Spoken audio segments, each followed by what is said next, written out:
O sexo, uma atividade que faz parte da natureza. É erotismo, prazer, amor, desejo. Uma prática cheia de tabus e da qual ninguém escapa. Para alguns, condenado por Deus. Para outros, permitido e aprovado.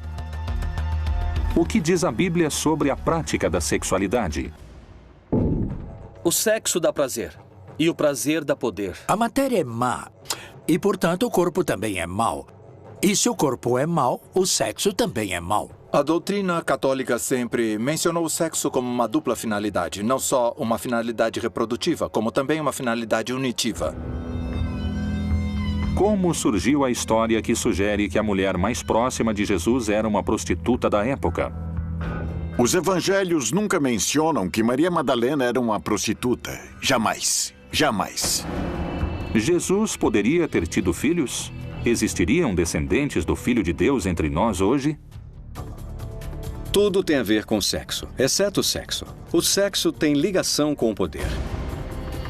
O que a Bíblia contém sobre a relação dos homens e mulheres com o sexo? Os textos sagrados realmente condenariam a homossexualidade? Que condutas sexuais tiveram as mulheres que, segundo a Bíblia, pertencem à linhagem de Jesus? Maria era realmente virgem? Sexo sagrado, condenação, consentimento, tabus e misericórdia.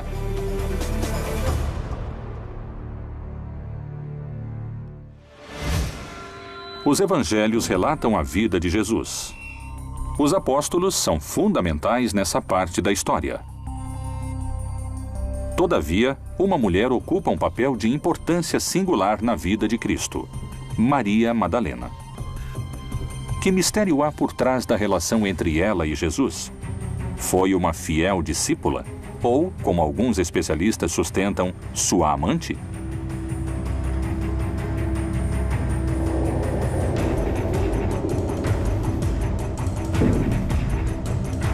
Se o Filho de Deus viveu sua vida como ser humano, pode tê-la passado sem sexo?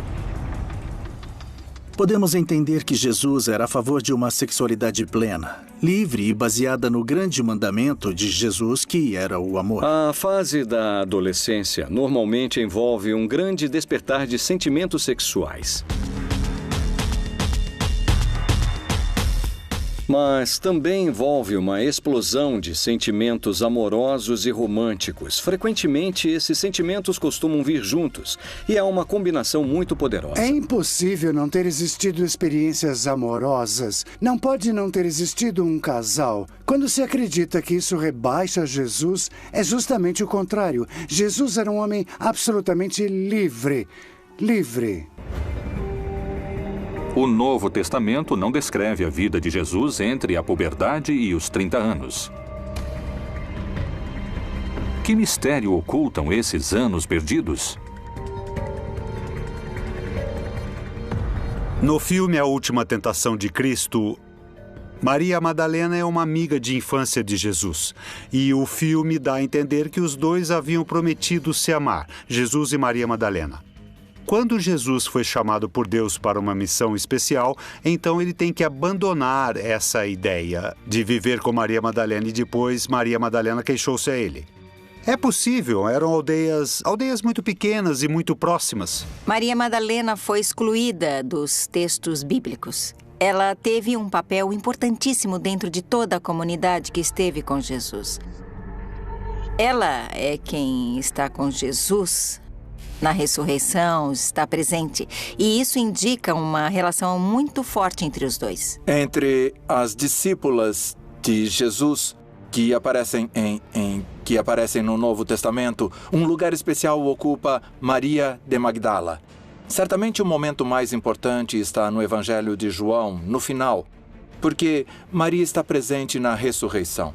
Nesse sentido, Maria ocupa um lugar muito especial porque havia sido libertada de demônios, havia sido perdoada por Jesus. Ela era uma discípula especial. Madalena poderia ser a mulher que mais amou o Salvador, segundo os evangelhos apócrifos, ou a mulher beijada por Jesus no Evangelho de Felipe? O Evangelho de Felipe tem textos muito polêmicos para o cristianismo de hoje, porque diz textualmente: que a companheira do mestre se chamava Miriam e nasceu em Magdala, ou seja, Maria a Madalena. Que mistério guardam esses evangelhos que ficaram ocultos durante 18 séculos? Ele a amava mais que a todos os discípulos e costumava beijá-la frequentemente em seus... O texto diz que era companheira de Jesus e que Jesus costumava beijá-la em seus e ficou cortado. E por isso não sabemos o que seria esses seus que ele beijava. E os apóstolos se ofendiam por isso. E diz o texto que Pedro perguntou a Jesus: "E por que não nos beija assim?" Então Jesus respondeu: "É porque eu a amo."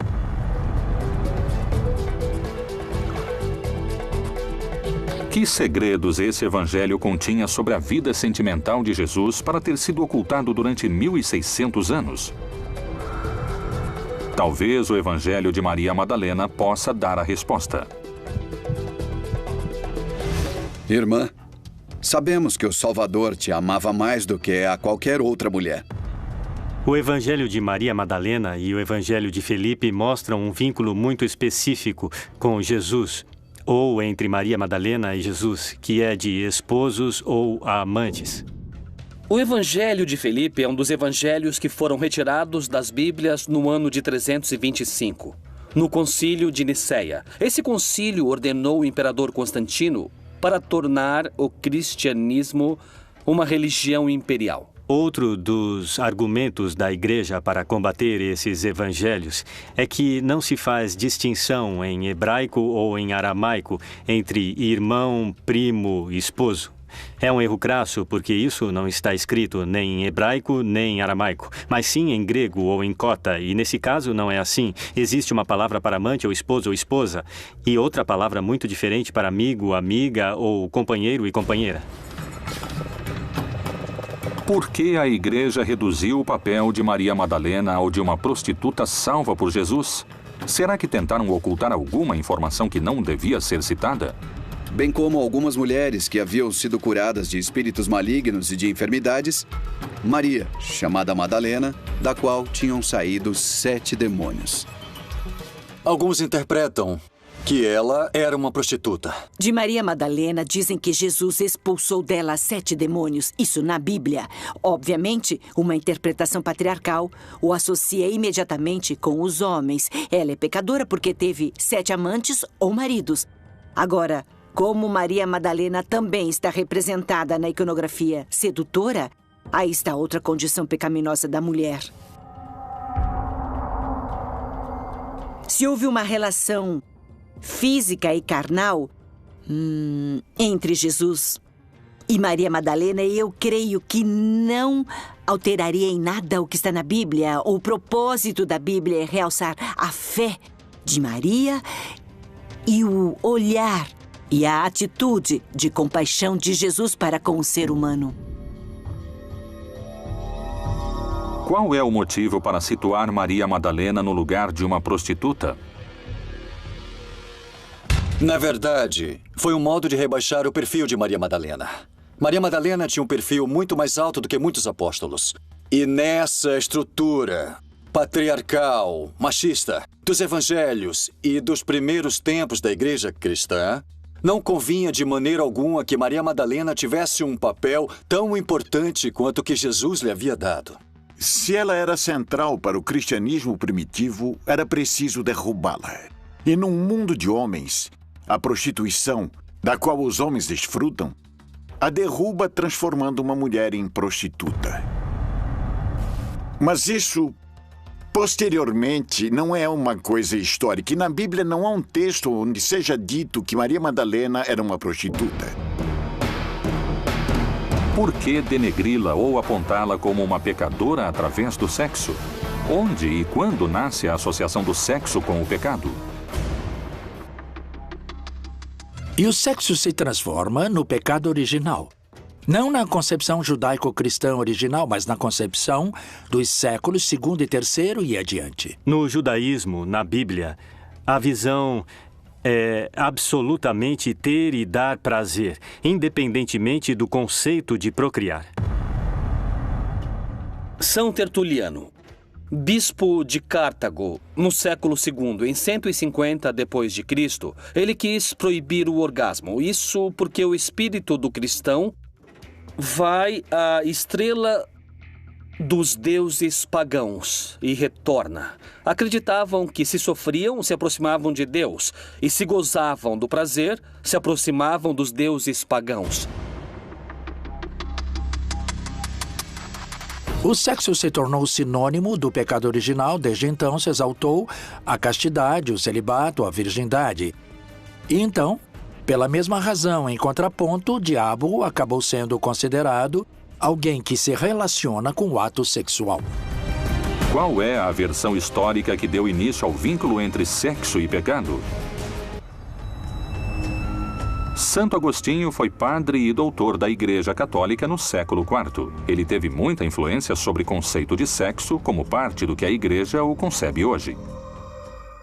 Agostinho de Hipona tinha muitos problemas com sua sexualidade e com seu corpo. Então ele nos passou uma visão muito negativa do corpo e da sexualidade. Nesse aspecto, o prazer sexual é algo que vem do mal. Então, boa parte de sua doutrina influenciou o cristianismo posterior. Muito do que falamos sobre a sexualidade não vem de Jesus. Ele não tinha conflito com seu corpo, era judeu. O sexo, como se diz, e como sustenta a Igreja Católica, foi feito para procriar e não para o prazer. No judaísmo, na Bíblia, nós temos o contrário, que Deus nos convida e nos pede que desfrutemos plenamente de tudo, de todos os prazeres do mundo. E o sexo não é exceção, mas sim o contrário. O pecado, o sexo, a relação entre Maria Madalena e Jesus continua sendo motivo de debate. Segundo alguns pesquisadores, o papel dela como apóstola foi silenciado através do conceito de sexo como pecado. Inclusive, alguns vão mais além e falam de sua vida sexual ativa com Jesus. Essa relação poderia ter gerado uma descendência do Messias? Será que existem descendentes do Filho de Deus entre nós?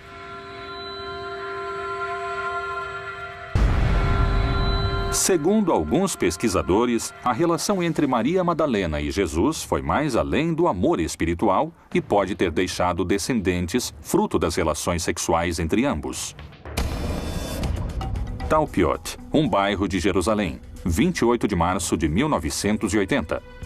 Um grupo de pesquisadores cava a terra para colocar os alicerces de um edifício e encontra uma antiga tumba.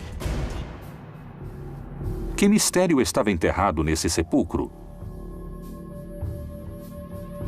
Não se publicou nenhum artigo sobre os restos em nenhum lugar. Eu disse, há 6 nomes, inscrições, que se encontravam junto aos restos que eram muito incomuns. E alguém teria que ter percebido como eram incomuns. E 5 desses 6 nomes tinham uma conexão óbvia com a família de Jesus de Nazaré.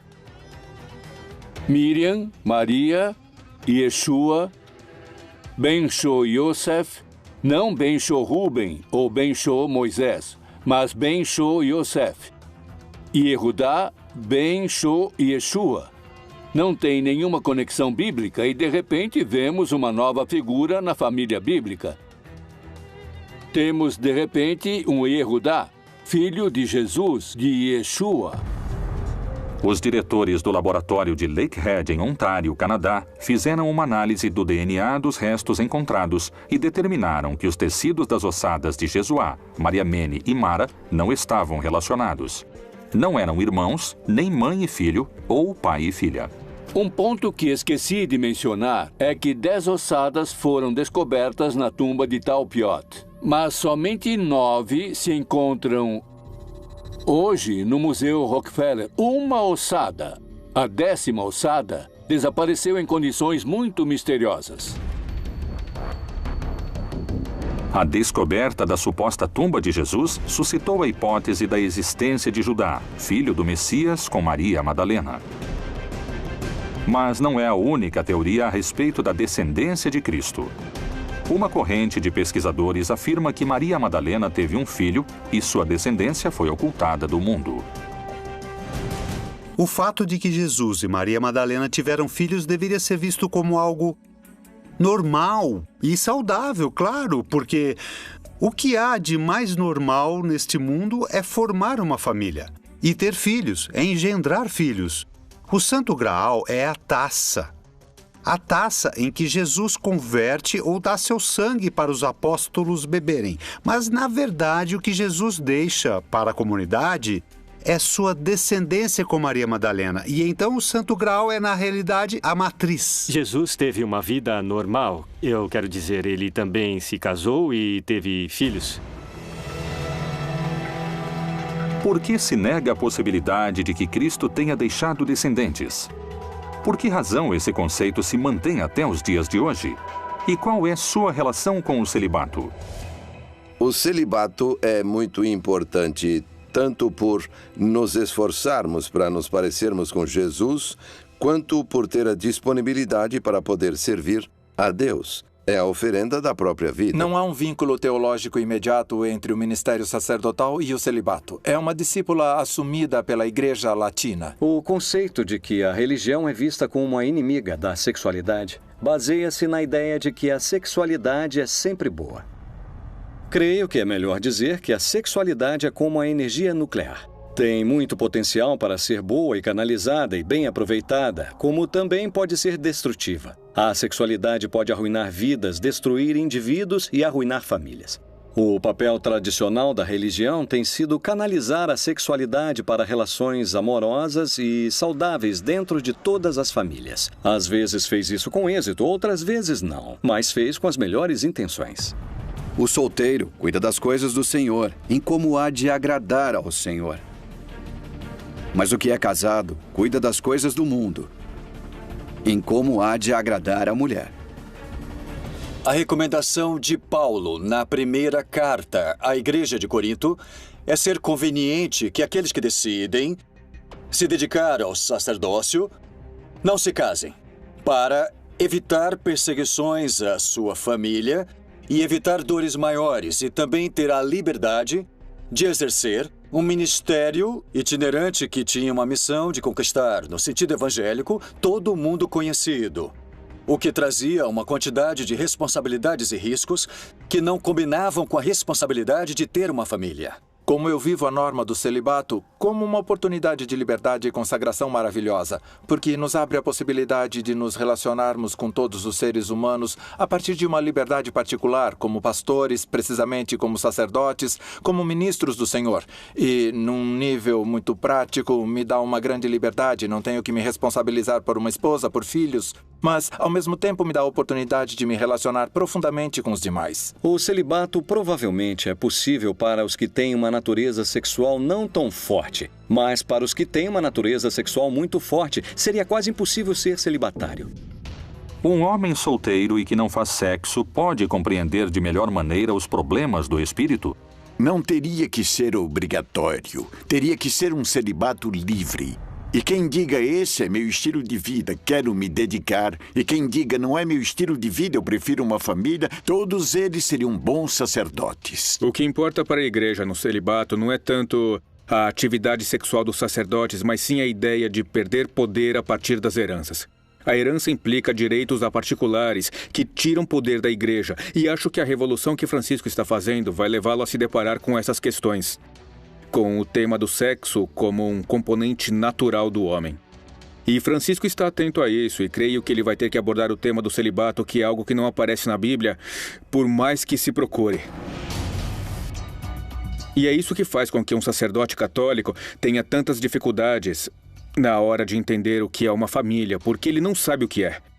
Então, é muito curioso que as pessoas que mais aconselham sobre a família, o aborto, a natalidade, etc., sejam pessoas proibidas de ter uma família.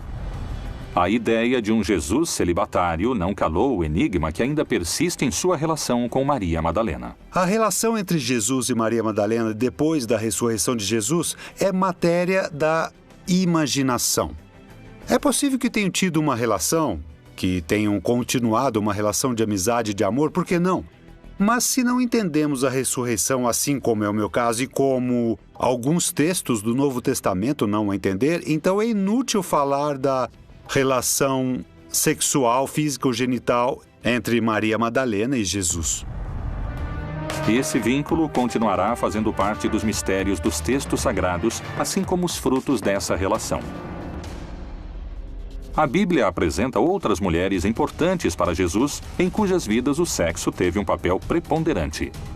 Na ascendência de Jesus, existem algumas mulheres, por exemplo, Tamar, que precisou se passar por prostituta, Raabe, que era uma prostituta, Ruth, que era uma não-judia da cidade de Moabe, inimiga dos judeus, Betsabá, que foi acusada de adultério, e a própria Maria, uma jovem que as pessoas não acreditavam que havia sido engravidada pelo Espírito Santo. E esses são os tipos de mulheres mencionadas na genealogia de Jesus Cristo. E você pode pensar, que tipo de família tem esse homem? Que tipo de antecedentes familiares? Estrangeiras, prostitutas?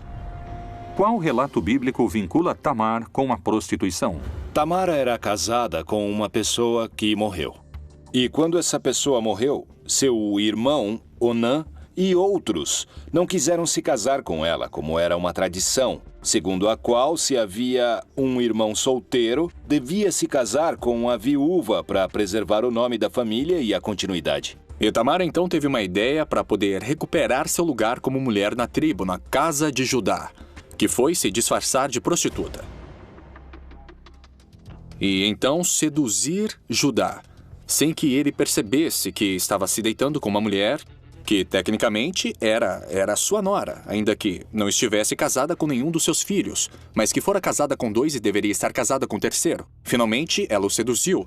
Tiveram relações sexuais e, no momento de pagá-la, ele não tinha dinheiro consigo. Aí ela pegou e disse, tudo bem, deixe comigo alguns objetos, deixe eles como garantia, e me mande o dinheiro em algum momento. Então ele pegou e deixou sua vara, seu cinto e seu anel de chancela, que eram objetos que indicavam que pertenciam a uma determinada pessoa. É como hoje em dia deixar um documento, por exemplo, o passaporte. Tamar engravidou e ele quis castigá-la, mas ela lhe mostrou os objetos que pertenciam a ele. E ele reconheceu que agiu muito mal, porque a deixou abandonada e não lhe deu atenção. Tamar foi considerada listada no Evangelho de Mateus como uma das ascendentes de Jesus, o Messias. As mulheres dessa linhagem foram protagonistas de algumas histórias de sexo hoje vistas como tabus? Jesus poderia ter sido concebido em uma relação sexual entre Maria e José? O vínculo entre Jesus e Maria Madalena e a construção de sua imagem como prostituta continuarão sendo motivo de discussão. Mas essa não foi a única mulher que na vida de Jesus teria uma relação direta com o sexo.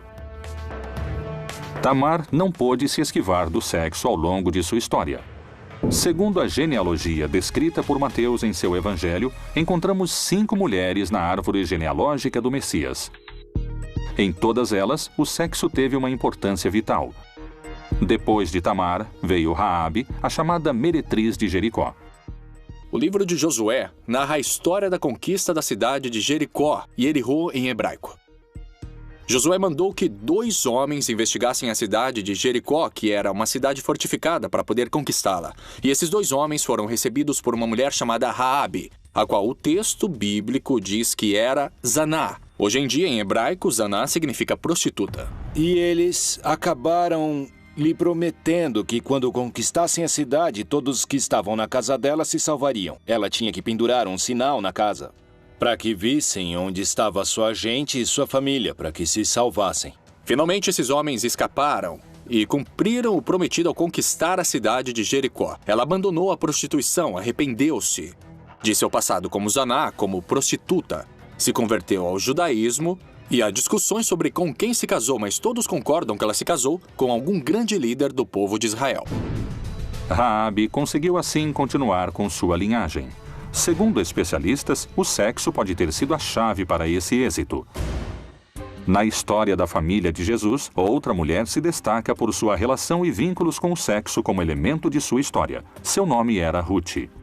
A história de Ruth, o livro de Ruth, é um livro muito interessante porque nos conta uma história de amor, uma história de sedução. Ruth e sua sogra Noemi estavam numa discussão desesperada. Não tinham terra nem dinheiro. Tinham muito pouco e não tinham família que pudesse cuidar delas. Noemi lhe disse, não permitas que eu me separe de ti. Porque aonde quer que tu fores, eu irei. Aonde quer que vivas, eu viverei. Teu povo será meu povo, etc. Então ela recita a fórmula matrimonial que entre os judeus só se recitava em casamentos, em bodas, entre homem e mulher, que se recitava a mulher. Naquela época, a mulher viúva, na verdade, passava por uma situação muito difícil, porque não encontrava trabalho facilmente, não tinha modo de obter sustento, e muita gente a considerava, inclusive, como amaldiçoada por Deus por ter sofrido essa desgraça.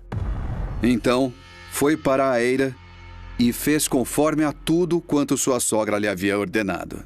Havendo, pois, Boaz comido e bebido, ficou alegre e foi deitar-se perto do monte de grãos.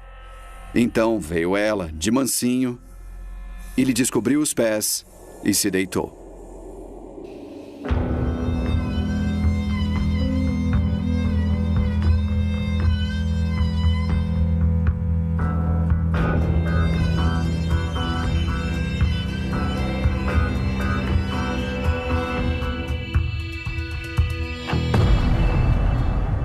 Quando Ruth se aproximou desse parente distante chamado Boaz, buscando o matrimônio no campo durante a época da colheita de trigo, ela lhe descobriu os pés, indicando para este parente que ela já estava disponível. Essa ação está relacionada tanto com o fato econômico como romântico. Ela lhe está dizendo, por favor, cuide de mim.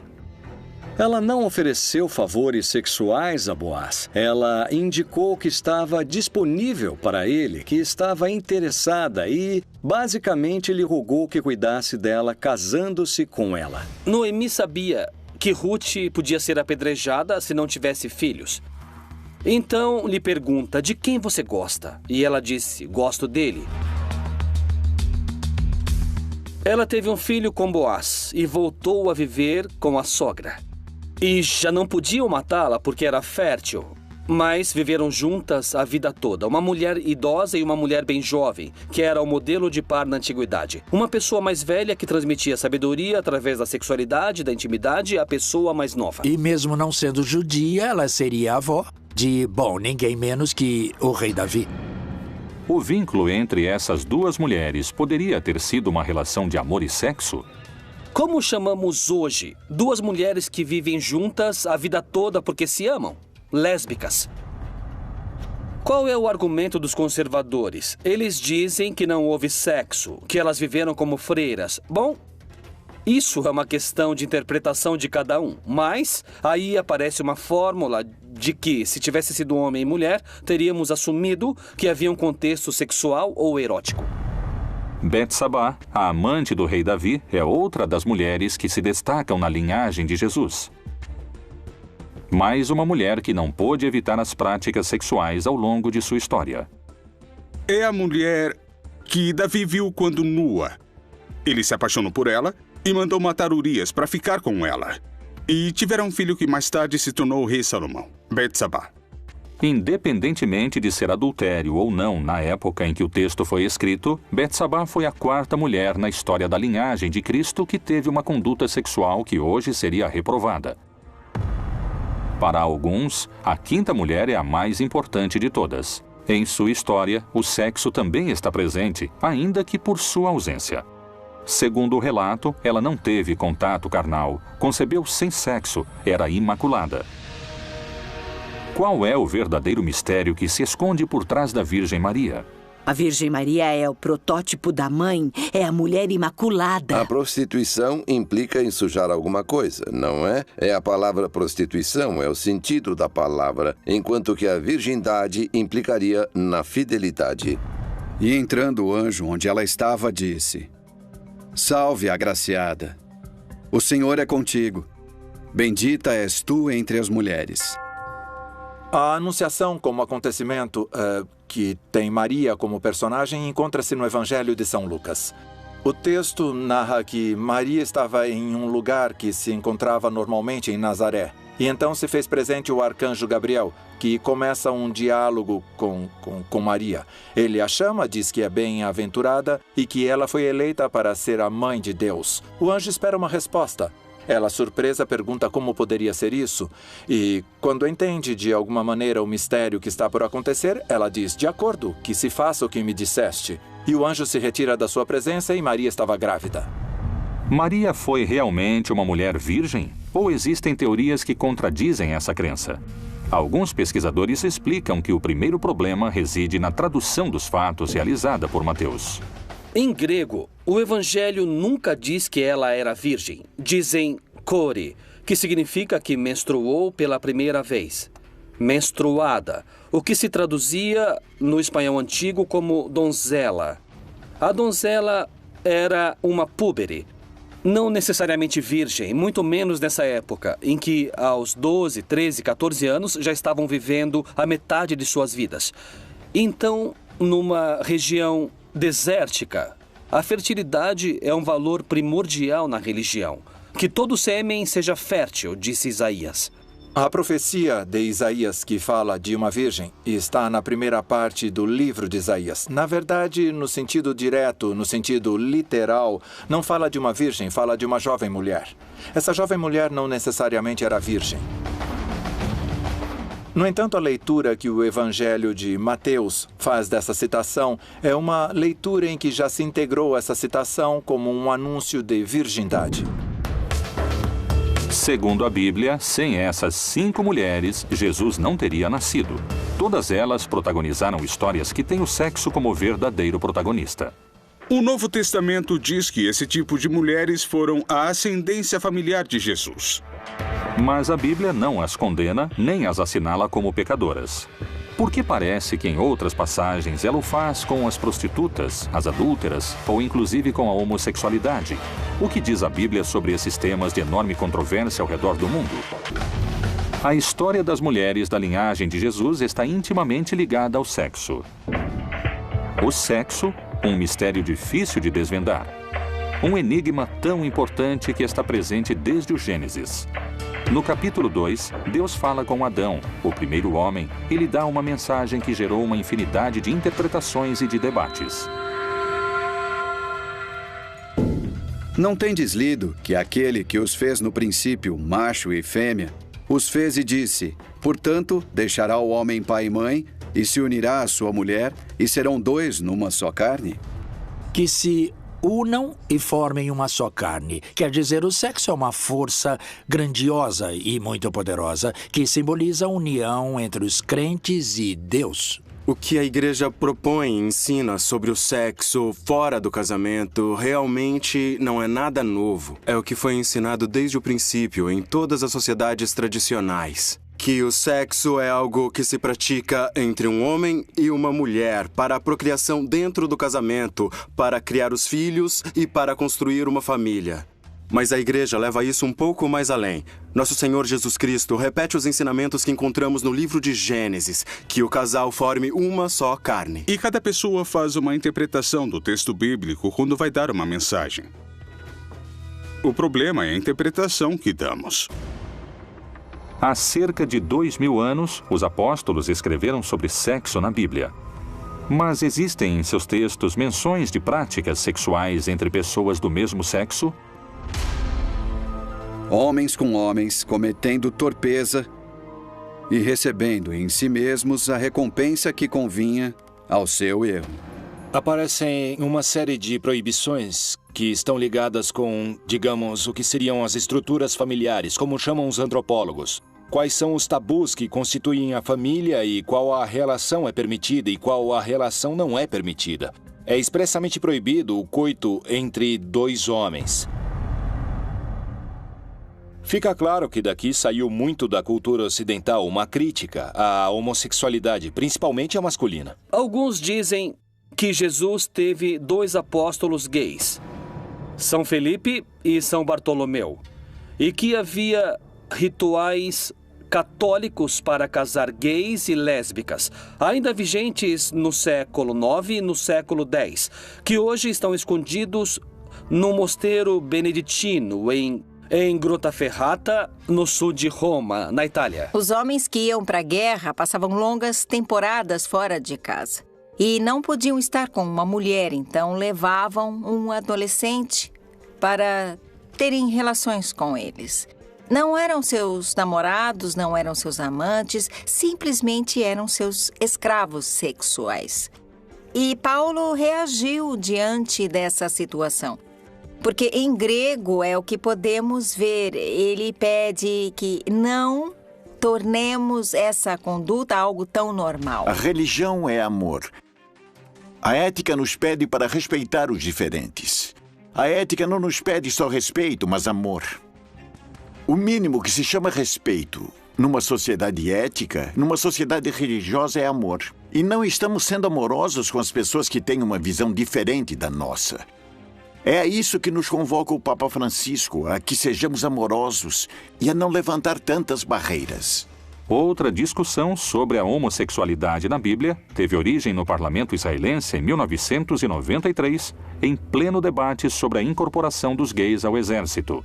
A deputada trabalhista Yael Dayan afirmou que o bíblico rei Davi era homossexual, baseando-se na elegia à morte de Jonatas.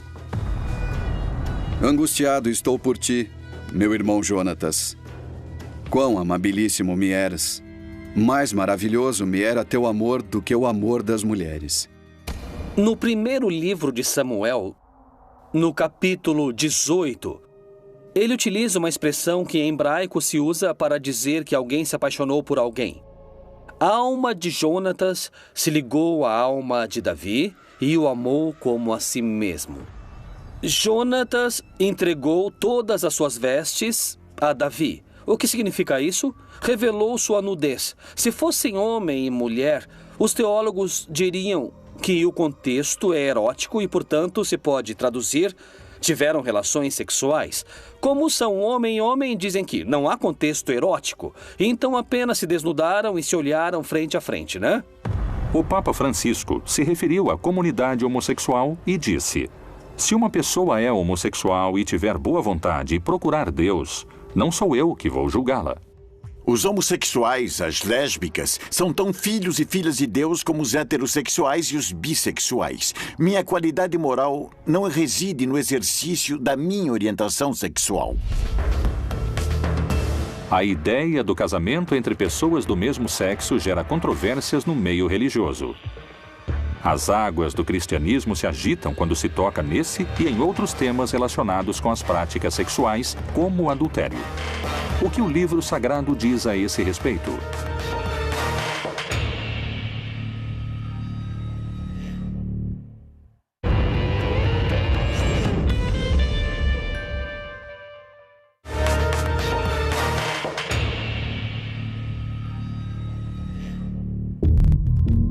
Os heróis da Bíblia parecem ter sido, antes de tudo, seres humanos, com as mesmas necessidades e escolhas sexuais que qualquer cidadão da atualidade. O adultério é uma prática sexual condenada pela Bíblia? Que histórias a palavra de Deus relata sobre esses temas? E tinha 700 mulheres princesas e 300 concubinas. E suas mulheres lhe perverteram o coração. Salomão realmente foi considerado o rei mais inteligente e o mais sábio. E a Bíblia diz que um rei, isso naquela época, era o dono de tudo e tinha muito poder e se chegava a ter muitas mulheres. Diz que não pode fazer assim, que não deve exagerar e ter mulheres demais, para que não se separem de mim, disse Deus. O rei Salomão disse, pela inteligência que tinha, que isso se aplica aos homens mortais, não a alguém tão inteligente como eu. Se o motivo é esse, não vai ser aplicado a mim. Eu sou muito inteligente, não terei a mesma fraqueza, eu vou me manter firme em minhas convicções. E então, ele transgrediu essa limitação. Histórias de poligamia e adultério percorrem os textos sagrados. Alguns desses relatos comprometem a linhagem de várias culturas. A Bíblia relata que o patriarca Abraão se casou com Sara, que a amava muito, e que se passaram muitos anos, e ela não podia ter filhos. Ele tinha uma criada que se chamava Agar. Depois de muitos anos em que Sara não teve filhos, ela mesma lhe propôs: toma a minha criada Agar e veja se ela vai poder procriar. Ora, Sara, mulher de Abraão, não lhe dava filhos. E disse a Abraão: toma, pois, a minha serva. Porventura, terei filhos através dela. Abraão se casou com Agar e teve um filho que chamou de Ismael.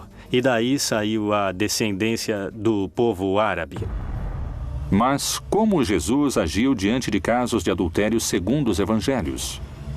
Aquele que dentre vós está sem pecado, seja o primeiro que atire pedra contra ela. Chegou um grupo de homens irritados que apresentou a ele uma mulher que, segundo disseram, havia sido encontrada em flagrante adultério. E foi uma armadilha para Jesus porque lhe disseram: a lei exige que essas mulheres sejam apedrejadas. E a saída de Jesus foi maravilhosa, porque Jesus reconheceu, sim, a desobediência no ato da mulher, mas lhes deu uma resposta diferente. Bom, quem está livre de pecado, que atire a primeira pedra. Então reconheceu a desobediência, mas ao mesmo tempo abriu espaço para uma conversão e uma transformação. Por isso, no final, se aproximou e disse: ninguém te condena, tampouco eu, então vá e não peques mais. Se as atividades sexuais fora do casamento são pecado, por que em algumas passagens da Bíblia foram permitidas ou perdoadas? Que mistério oculta a condenação ao pecado sexual? O sexo é algo muito importante para as pessoas. Não sabemos exatamente o porquê, mas as instituições, as culturas, as famílias e as religiões sempre têm muito a dizer a respeito. O sexo dá prazer e o prazer dá poder. A pessoa que manda em seu próprio corpo, ou seja, tem poder sobre sua sexualidade, sobre sua reprodução, logo quer mandar em sua casa, logo quer mandar na sua rua, logo quer mandar no bairro. Então as pessoas que exercem seus direitos sexuais e reprodutivos se tornam politicamente perigosas, ameaçadoras. De fato, herege. Em grego, aristai, quer dizer escolha pessoal. Quem tem o direito de escolher, e exatamente foi isso que tornaram um pecado. O domínio do sexo, que é o domínio da fonte da vida, é muito importante para a dominação. E então a Igreja impõe sobre o sexo um determinado tipo de repressão. E para isso, o modelo tem que ser um modelo que não tem nada a ver com o sexo, que está completamente livre do sexo. A Igreja valoriza o sexo como um ato precioso. Um ato que envolve as pessoas de tal maneira que, ao exercê-lo, demanda uma consagração de um ao outro. De fato, é uma aspiração ao amor que marca profundamente a natureza humana. Então, é justo por essa razão que se condena também quando há desordens em seu exercício. E é essa desordem que às vezes chamam de condenação. A Bíblia, a palavra de Deus. Uma palavra que passou pelo crivo daqueles que a escreveram, daqueles que a selecionaram, das instituições e da própria história. O sexo, um ato indispensável para a concepção da vida. Para alguns, um dom de Deus. Para outros, a encarnação do diabo e um dos pecados mais condenados. O sexo está presente no livro sagrado em todas as suas formas. A luta de forças entre o espírito e a carne mantiveram o debate vivo até os nossos dias.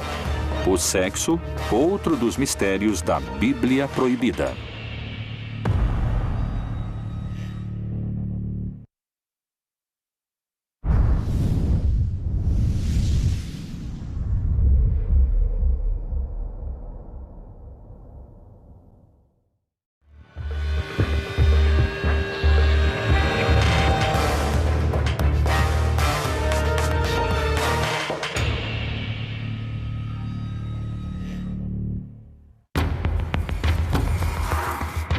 O sexo, uma atividade que faz parte da natureza. É erotismo, prazer, amor, desejo. Uma prática cheia de tabus e da qual ninguém escapa. Para alguns, condenado por Deus. Para outros, permitido e aprovado. O que diz a Bíblia sobre a prática da sexualidade? O sexo dá prazer e o prazer dá poder. A matéria é má e, portanto, o corpo também é mau. E se o corpo é mau, o sexo também é mau. A doutrina católica sempre mencionou o sexo como uma dupla finalidade, não só uma finalidade reprodutiva, como também uma finalidade unitiva. Como surgiu a história que sugere que a mulher mais próxima de Jesus era uma prostituta da época? Os evangelhos nunca mencionam que Maria Madalena era uma prostituta. Jamais. Jamais. Jesus poderia ter tido filhos? Existiriam descendentes do Filho de Deus entre nós hoje? Tudo tem a ver com sexo, exceto o sexo. O sexo tem ligação com o poder. O que a Bíblia contém sobre a relação dos homens e mulheres com o sexo? Os textos sagrados realmente condenariam a homossexualidade? Que condutas sexuais tiveram as mulheres que, segundo a Bíblia, pertencem à linhagem de Jesus? Maria era realmente virgem? Sexo sagrado, condenação, consentimento, tabus e misericórdia.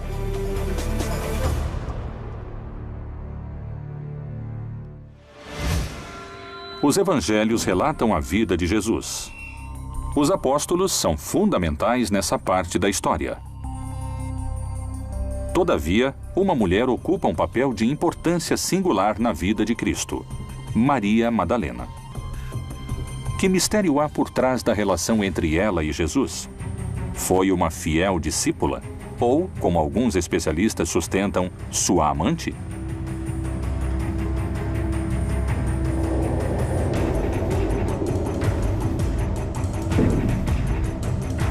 Se o Filho de Deus viveu sua vida como ser humano, pode tê-la passado sem sexo?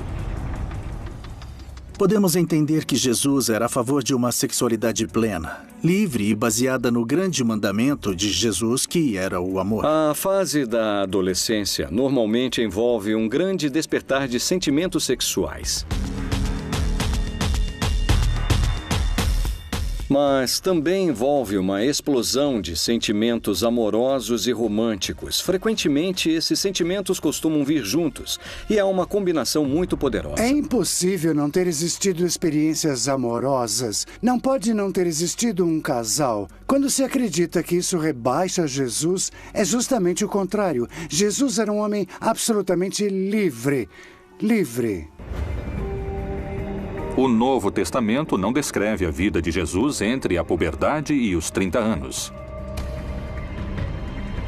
Que mistério ocultam esses anos perdidos? No filme A Última Tentação de Cristo, Maria Madalena é uma amiga de infância de Jesus. E o filme dá a entender que os dois haviam prometido se amar, Jesus e Maria Madalena. Quando Jesus foi chamado por Deus para uma missão especial, então ele tem que abandonar essa ideia de viver com Maria Madalena, e depois Maria Madalena queixou-se a ele. É possível, eram aldeias muito pequenas e muito próximas. Maria Madalena foi excluída dos textos bíblicos. Ela teve um papel importantíssimo dentro de toda a comunidade que esteve com Jesus. Ela é quem está com Jesus na ressurreição, está presente. E isso indica uma relação muito forte entre os dois. Entre as discípulas de Jesus que aparecem no Novo Testamento, um lugar especial ocupa Maria de Magdala. Certamente o momento mais importante está no Evangelho de João, no final, porque Maria está presente na ressurreição. Nesse sentido, Maria ocupa um lugar muito especial porque havia sido libertada de demônios, havia sido perdoada por Jesus. Ela era uma discípula especial. Madalena poderia ser a mulher que mais amou o Salvador, segundo os evangelhos apócrifos, ou a mulher beijada por Jesus no Evangelho de Felipe. O Evangelho de Felipe tem textos muito polêmicos para o cristianismo de hoje, porque diz textualmente que a companheira do mestre se chamava Miriam e nasceu em Magdala, ou seja, Maria a Madalena. Que mistério guardam esses evangelhos que ficaram ocultos durante 18 séculos? Ele a amava mais que a todos os discípulos e costumava beijá-la frequentemente em seus... O texto diz que era companheira de Jesus e que Jesus costumava beijá-la em seus e ficou cortado. E por isso não sabemos o que seria esses seus que ele beijava. E os apóstolos se ofendiam por isso. E diz o texto que Pedro perguntou a Jesus: "E por que não nos beija assim?" Então Jesus respondeu: "É porque eu a amo."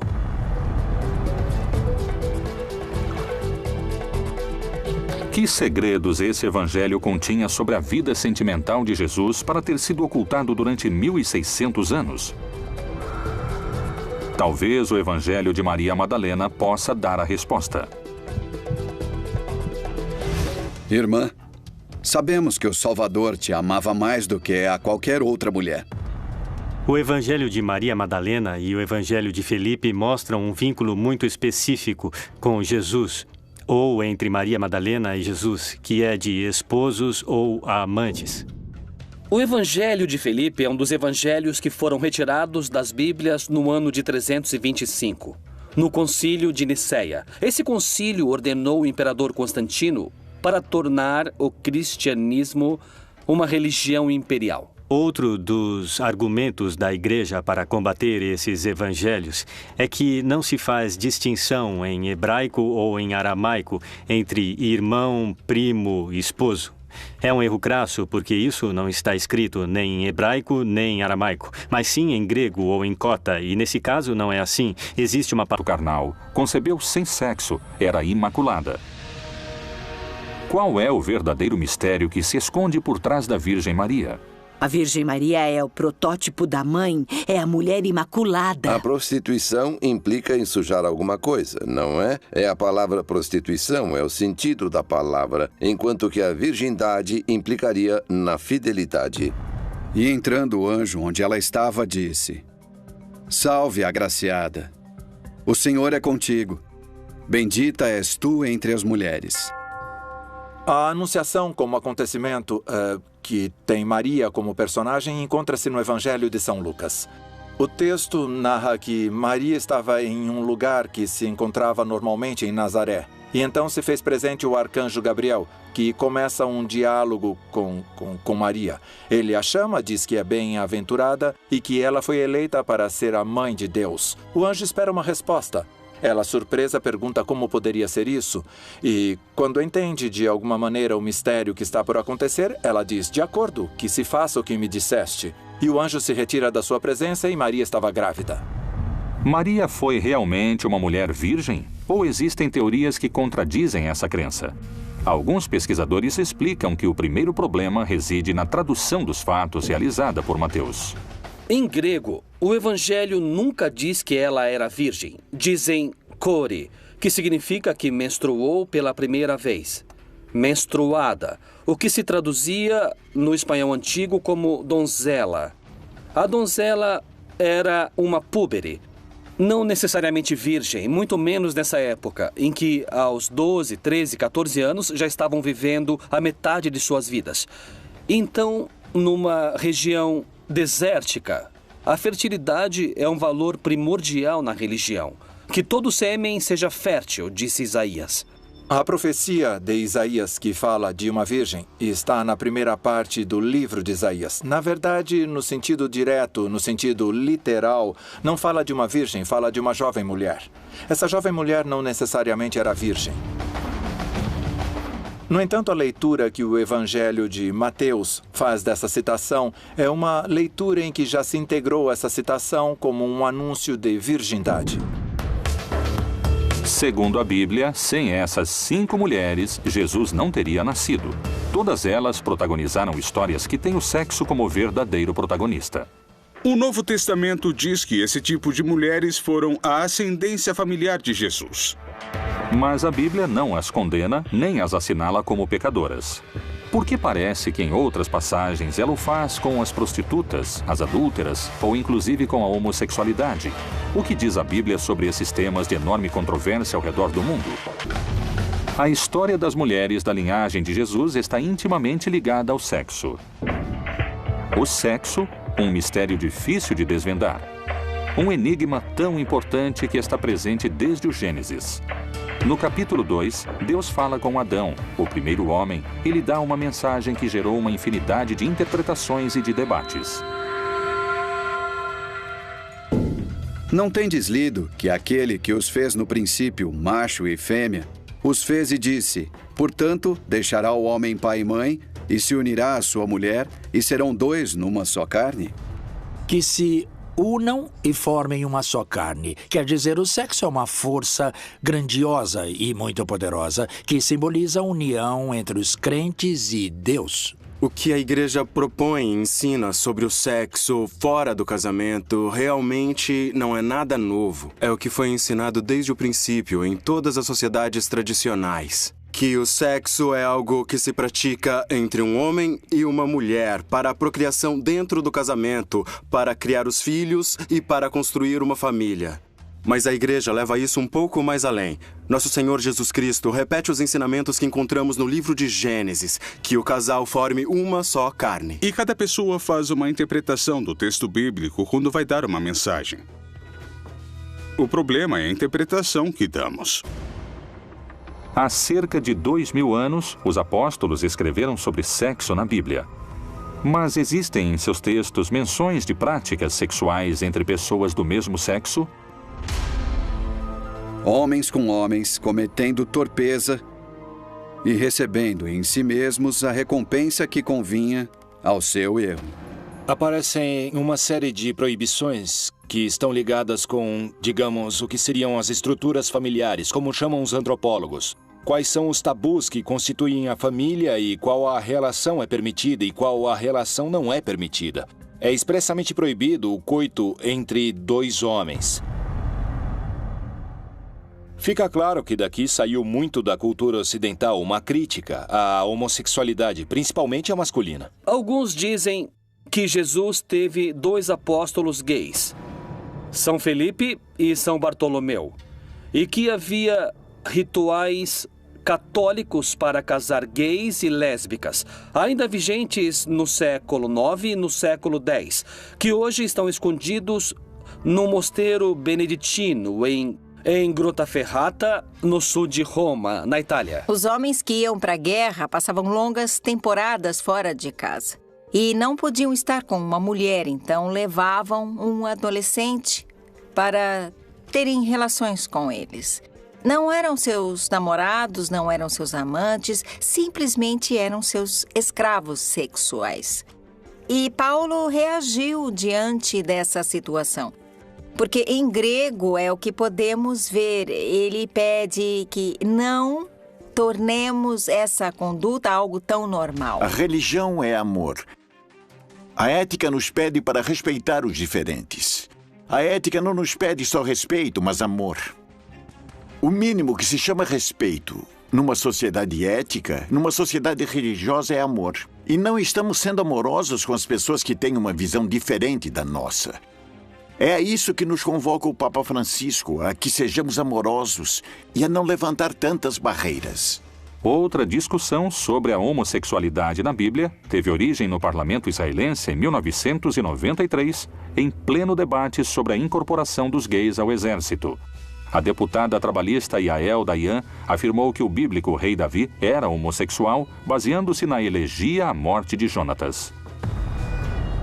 Angustiado estou por ti, meu irmão Jonatas. Era sua nora, ainda que não estivesse casada com nenhum dos seus filhos, mas que fora casada com 2 e deveria estar casada com o 3º. Finalmente, ela o seduziu.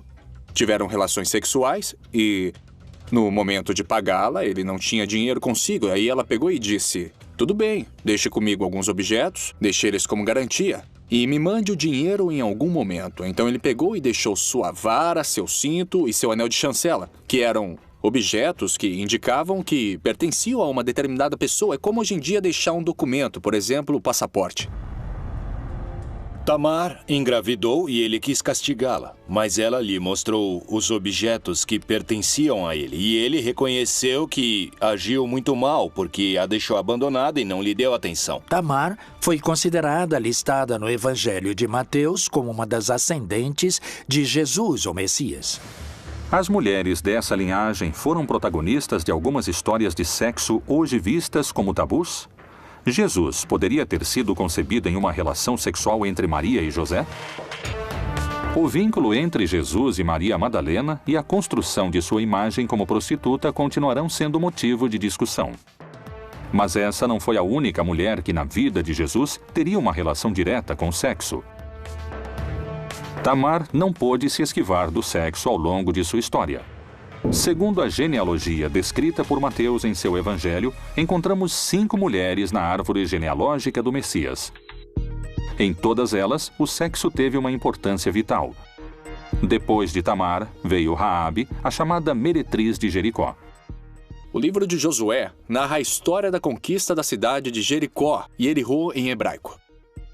Josué mandou que 2 homens investigassem a cidade de Jericó, que era uma cidade fortificada, para poder conquistá-la. E esses 2 homens foram recebidos por uma mulher chamada Raabe, a qual o texto bíblico diz que era Zaná. Hoje em dia, em hebraico, Zaná significa prostituta. E eles acabaram lhe prometendo que quando conquistassem a cidade, todos que estavam na casa dela se salvariam. Ela tinha que pendurar um sinal na casa, para que vissem onde estava sua gente e sua família, para que se salvassem.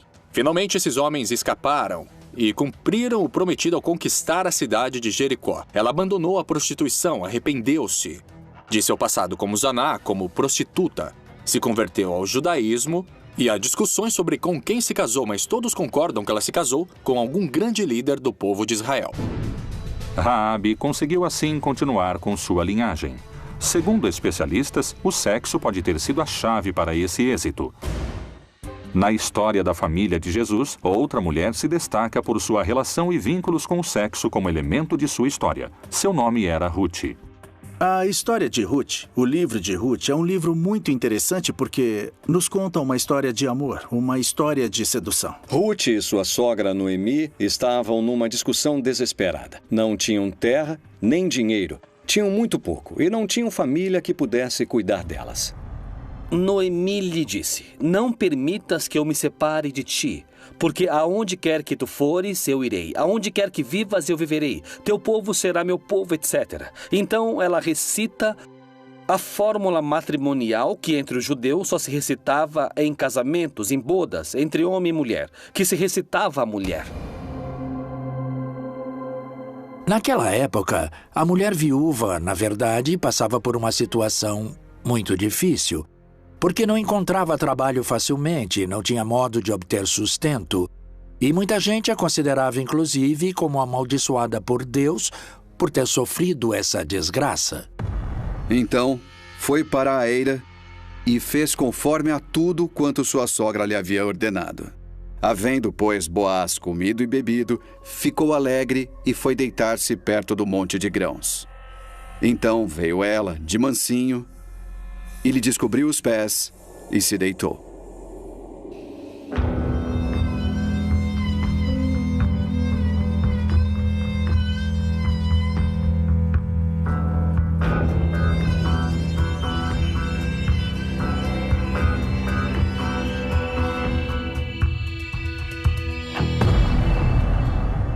Quando Ruth se aproximou desse parente distante chamado Boaz, buscando o matrimônio no campo durante a época da colheita de trigo, ela lhe descobriu os pés, indicando para este parente que ela já estava disponível. Essa ação está relacionada tanto com o fato econômico como romântico. Ela lhe está dizendo: por favor, cuide de mim.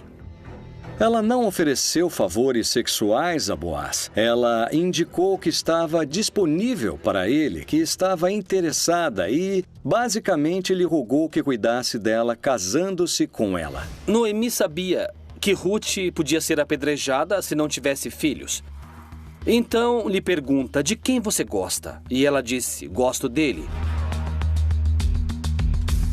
Ela teve um filho com Boaz e voltou a viver com a sogra. E já não podiam matá-la porque era fértil, mas viveram juntas a vida toda. Uma mulher idosa e uma mulher bem jovem, que era o modelo de par na antiguidade. Uma pessoa mais velha que transmitia sabedoria através da sexualidade, da intimidade, à pessoa mais nova. E mesmo não sendo judia, ela seria avó de, ninguém menos que o rei Davi. O vínculo entre essas duas mulheres poderia ter sido uma relação de amor e sexo? Como chamamos hoje duas mulheres que vivem juntas a vida toda porque se amam? Lésbicas. Qual é o argumento dos conservadores? Eles dizem que não houve sexo, que elas viveram como freiras. Bom, isso é uma questão de interpretação de cada um, mas aí aparece uma fórmula de que, se tivesse sido homem e mulher, teríamos assumido que havia um contexto sexual ou erótico. Betsabá, a amante do rei Davi, é outra das mulheres que se destacam na linhagem de Jesus. Mais uma mulher que não pôde evitar as práticas sexuais ao longo de sua história. É a mulher que Davi viu quando nua. Ele se apaixonou por ela e mandou matar Urias para ficar com ela. E tiveram um filho que mais tarde se tornou o rei Salomão, Betsabá. Independentemente de ser adultério ou não na época em que o texto foi escrito, Betsabá foi a quarta mulher na história da linhagem de Cristo que teve uma conduta sexual que hoje seria reprovada. Para alguns, a quinta mulher é a mais importante de todas. Em sua história, o sexo também está presente, ainda que por sua ausência. Segundo o relato, ela não teve contato. Palavra para amante ou esposo ou esposa, e outra palavra muito diferente para amigo, amiga ou companheiro e companheira. Por que a igreja reduziu o papel de Maria Madalena ao de uma prostituta salva por Jesus? Será que tentaram ocultar alguma informação que não devia ser citada? Bem como algumas mulheres que haviam sido curadas de espíritos malignos e de enfermidades, Maria, chamada Madalena, da qual tinham saído 7 demônios. Alguns interpretam que ela era uma prostituta. De Maria Madalena, dizem que Jesus expulsou dela 7 demônios. Isso na Bíblia. Obviamente, uma interpretação patriarcal o associa imediatamente com os homens. Ela é pecadora porque teve 7 amantes ou maridos. Agora, como Maria Madalena também está representada na iconografia sedutora, aí está outra condição pecaminosa da mulher. Se houve uma relação física e carnal entre Jesus e Maria Madalena, eu creio que não alteraria em nada o que está na Bíblia. O propósito da Bíblia é realçar a fé de Maria e o olhar e a atitude de compaixão de Jesus para com o ser humano. Qual é o motivo para situar Maria Madalena no lugar de uma prostituta? Na verdade, foi um modo de rebaixar o perfil de Maria Madalena. Maria Madalena tinha um perfil muito mais alto do que muitos apóstolos. E nessa estrutura patriarcal, machista, dos evangelhos e dos primeiros tempos da igreja cristã, não convinha de maneira alguma que Maria Madalena tivesse um papel tão importante quanto o que Jesus lhe havia dado. Se ela era central para o cristianismo primitivo, era preciso derrubá-la. E num mundo de homens, a prostituição, da qual os homens desfrutam, a derruba transformando uma mulher em prostituta. Mas isso, posteriormente, não é uma coisa histórica. E na Bíblia não há um texto onde seja dito que Maria Madalena era uma prostituta. Por que denegri-la ou apontá-la como uma pecadora através do sexo? Onde e quando nasce a associação do sexo com o pecado? E o sexo se transforma no pecado original. Não na concepção judaico-cristã original, mas na concepção dos séculos segundo e terceiro e adiante. No judaísmo, na Bíblia, a visão é absolutamente ter e dar prazer, independentemente do conceito de procriar. São Tertuliano, bispo de Cartago, no século II, em 150 d.C., ele quis proibir o orgasmo. Isso porque o espírito do cristão vai à estrela dos deuses pagãos e retorna. Acreditavam que se sofriam, se aproximavam de Deus, e se gozavam do prazer, se aproximavam dos deuses pagãos. O sexo se tornou sinônimo do pecado original, desde então se exaltou a castidade, o celibato, a virgindade. E então, pela mesma razão, em contraponto, o diabo acabou sendo considerado alguém que se relaciona com o ato sexual. Qual é a versão histórica que deu início ao vínculo entre sexo e pecado? Santo Agostinho foi padre e doutor da Igreja Católica no século IV. Ele teve muita influência sobre o conceito de sexo como parte do que a Igreja o concebe hoje. Agostinho de Hipona tinha muitos problemas com sua sexualidade e com seu corpo. Então ele nos passou uma visão muito negativa do corpo e da sexualidade. Nesse aspecto, o prazer sexual é algo que vem do mal. Então, boa parte de sua doutrina influenciou o cristianismo posterior. Muito do que falamos sobre a sexualidade não vem de Jesus. Ele não tinha conflito com seu corpo, era judeu. O sexo, como se diz, e como sustenta a Igreja Católica, foi feito para procriar e não para o prazer. No judaísmo, na Bíblia, nós temos o contrário, que Deus nos convida e nos pede que desfrutemos plenamente de tudo, de todos os prazeres do mundo. E o sexo não é exceção, mas sim o contrário. O pecado, o sexo, a relação entre Maria Madalena e Jesus continua sendo motivo de debate. Segundo alguns pesquisadores, o papel dela como apóstola foi silenciado através do conceito de sexo como pecado. Inclusive, alguns vão mais além e falam de sua vida sexual ativa com Jesus. Essa relação poderia ter gerado uma descendência do Messias? Será que existem descendentes do Filho de Deus entre nós?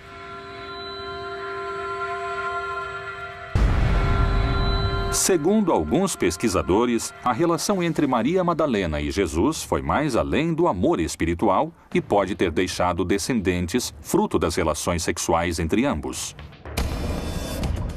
Talpiot, um bairro de Jerusalém, 28 de março de 1980. Um grupo de pesquisadores cava a terra para colocar os alicerces de um edifício e encontra uma antiga tumba. Que mistério estava enterrado nesse sepulcro? Não se publicou nenhum artigo sobre os restos em nenhum lugar. Eu disse, há 6 nomes, inscrições, que se encontravam junto aos restos que eram muito incomuns. E alguém teria que ter percebido como eram incomuns. E 5 desses 6 nomes tinham uma conexão óbvia com a família de Jesus de Nazaré. Miriam, Maria, Yeshua, Ben-Shô Yosef, não Ben-Shô Ruben ou Ben-Shô Moisés, mas Ben-Shô Yosef. E Yehudá, Ben-Shô Yeshua. Não tem nenhuma conexão bíblica e, de repente, vemos uma nova figura na família bíblica. Temos, de repente, um Yehudá, filho de Jesus, de Yeshua. Os diretores do laboratório de Lakehead, em Ontário, Canadá, fizeram uma análise do DNA dos restos encontrados e determinaram que os tecidos das ossadas de Jesuá, Mariamene e Mara não estavam relacionados. Não eram irmãos, nem mãe e filho, ou pai e filha. Um ponto que esqueci de mencionar é que 10 ossadas foram descobertas na tumba de Talpiot, mas somente 9 se encontram hoje, no Museu Rockefeller, uma ossada, a 10ª ossada, desapareceu em condições muito misteriosas. A descoberta da suposta tumba de Jesus suscitou a hipótese da existência de Judá, filho do Messias, com Maria Madalena. Mas não é a única teoria a respeito da descendência de Cristo. Uma corrente de pesquisadores afirma que Maria Madalena teve um filho e sua descendência foi ocultada do mundo. O fato de que Jesus e Maria Madalena tiveram filhos deveria ser visto como algo normal e saudável, claro, porque o que há de mais normal neste mundo é formar uma família e ter filhos, é engendrar filhos. O Santo Graal é a taça em que Jesus converte ou dá seu sangue para os apóstolos beberem. Mas, na verdade, o que Jesus deixa para a comunidade é sua descendência com Maria Madalena. E então o Santo Graal é, na realidade, a matriz. Jesus teve uma vida normal. Eu quero dizer, ele também se casou e teve filhos. Por que se nega a possibilidade de que Cristo tenha deixado descendentes? Por que razão esse conceito se mantém até os dias de hoje? E qual é sua relação com o celibato? O celibato é muito importante, tanto por nos esforçarmos para nos parecermos com Jesus, quanto por ter a disponibilidade para poder servir a Deus. É a oferenda da própria vida. Não há um vínculo teológico imediato entre o ministério sacerdotal e o celibato. É uma discípula assumida pela Igreja Latina. O conceito de que a religião é vista como uma inimiga da sexualidade baseia-se na ideia de que a sexualidade é sempre boa. Creio que é melhor dizer que a sexualidade é como a energia nuclear. Tem muito potencial para ser boa e canalizada e bem aproveitada, como também pode ser destrutiva. A sexualidade pode arruinar vidas, destruir indivíduos e arruinar famílias. O papel tradicional da religião tem sido canalizar a sexualidade para relações amorosas e saudáveis dentro de todas as famílias. Às vezes fez isso com êxito, outras vezes não, mas fez com as melhores intenções. O solteiro cuida das coisas do Senhor, em como há de agradar ao Senhor. Mas o que é casado cuida das coisas do mundo, em como há de agradar a mulher. A recomendação de Paulo na primeira carta à Igreja de Corinto é ser conveniente que aqueles que decidem se dedicar ao sacerdócio não se casem, para evitar perseguições à sua família e evitar dores maiores, e também ter a liberdade de exercer um ministério itinerante que tinha uma missão de conquistar, no sentido evangélico, todo o mundo conhecido, o que trazia uma quantidade de responsabilidades e riscos que não combinavam com a responsabilidade de ter uma família. Como eu vivo a norma do celibato como uma oportunidade de liberdade e consagração maravilhosa, porque nos abre a possibilidade de nos relacionarmos com todos os seres humanos a partir de uma liberdade particular, como pastores, precisamente como sacerdotes, como ministros do Senhor. E, num nível muito prático, me dá uma grande liberdade. Não tenho que me responsabilizar por uma esposa, por filhos, mas, ao mesmo tempo, me dá a oportunidade de me relacionar profundamente com os demais. O celibato provavelmente é possível para os que têm uma natureza sexual não tão forte, mas para os que têm uma natureza sexual muito forte, seria quase impossível ser celibatário. Um homem solteiro e que não faz sexo pode compreender de melhor maneira os problemas do espírito? Não teria que ser obrigatório. Teria que ser um celibato livre. E quem diga esse é meu estilo de vida, quero me dedicar, e quem diga não é meu estilo de vida, eu prefiro uma família, todos eles seriam bons sacerdotes. O que importa para a igreja no celibato não é tanto a atividade sexual dos sacerdotes, mas sim a ideia de perder poder a partir das heranças. A herança implica direitos a particulares que tiram poder da igreja, e acho que a revolução que Francisco está fazendo vai levá-lo a se deparar com essas questões, com o tema do sexo como um componente natural do homem. E Francisco está atento a isso, e creio que ele vai ter que abordar o tema do celibato, que é algo que não aparece na Bíblia, por mais que se procure. E é isso que faz com que um sacerdote católico tenha tantas dificuldades na hora de entender o que é uma família, porque ele não sabe o que é. Então, é muito curioso que as pessoas que mais aconselham sobre a família, o aborto, a natalidade, etc., sejam pessoas proibidas de ter uma família. A ideia de um Jesus celibatário não calou o enigma que ainda persiste em sua relação com Maria Madalena. A relação entre Jesus e Maria Madalena depois da ressurreição de Jesus é matéria da imaginação. É possível que tenham tido uma relação, que tenham continuado uma relação de amizade e de amor, por que não? Mas se não entendemos a ressurreição assim como é o meu caso e como alguns textos do Novo Testamento não a entender, então é inútil falar da relação sexual, física ou genital entre Maria Madalena e Jesus. Esse vínculo continuará fazendo parte dos mistérios dos textos sagrados, assim como os frutos dessa relação. A Bíblia apresenta outras mulheres importantes para Jesus, em cujas vidas o sexo teve um papel preponderante. Na ascendência de Jesus, existem algumas mulheres, por exemplo, Tamar, que precisou se passar por prostituta, Raabe, que era uma prostituta, Ruth, que era uma não-judia da cidade de Moabe, inimiga dos judeus, Betsabá, que foi acusada de adultério, e a própria Maria, uma jovem que as pessoas não acreditavam que havia sido engravidada pelo Espírito Santo. E esses são os tipos de mulheres mencionadas na genealogia de Jesus Cristo. E você pode pensar, que tipo de família tem esse homem? Que tipo de antecedentes familiares? Estrangeiras, prostitutas? Qual relato bíblico vincula Tamar com a prostituição? Tamar era casada com uma pessoa que morreu.